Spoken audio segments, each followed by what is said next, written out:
అధ్యాపనం అధ్యయనం ఆ వేద విజ్ఞానం బోధించేవాడే.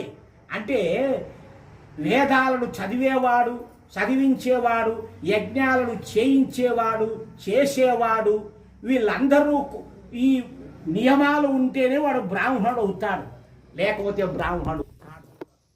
మీరు అనుకుంటున్న వాళ్ళు బ్రాహ్మణునికి పుట్టినాడు అని మీరు అనుకుంటారు, వాడు బ్రాహ్మణుడు కాదు. వేదాలు చదివి వేద జ్ఞానం పొందితేనే వాడు బ్రాహ్మణుడు, వేద జ్ఞానాన్ని ఆచరిస్తేనే వాడు బ్రాహ్మణుడు. ఒక డాక్టర్కు పుట్టినోడు డాక్టర్ అవుతాడా?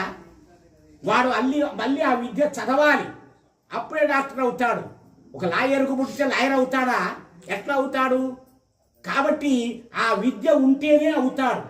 అట్లనే ఇది కూడా వేద విజ్ఞానాన్ని నేర్చుకొని మేమంతా వేద బ్రాహ్మణులు అయినాం. బ్రాహ్మణులు ఇప్పుడు మాకు ఊళ్ళో ఉండే బ్రాహ్మణులు ఎక్కడ ఉండేప్పుడు మాకు సమాధానం చెప్పలేరు. ఎక్కడ మీరు బ్రాహ్మణులు? జన్మనా జాయతే శూద్ర వేదపాఠి భవేత్ విప్రహ సంస్కారాత్ ద్విజ ఉచ్యతే బ్రహ్మజ్ఞానేతి బ్రాహ్మణ. ఈ లక్షణాలు ఏ లక్షణాలు ఉంటే ఆ కులానికి చెందుతావు. ఊరికి ఇష్టం వచ్చేది నేను బ్రాహ్మణుడు అంటే ఎవడు కాదు. బ్రాహ్మణులు అంటే మనం కూడా కావచ్చు. అందుకే మేము చెప్పాము చూడండి, ఈ యజ్ఞోపవీతం వేసుకుంటే ఈ నియమాలు ఆచరించి బ్రహ్మజ్ఞానం తెలుసుకొని మీరు ఇతరులకు బోధించాలి.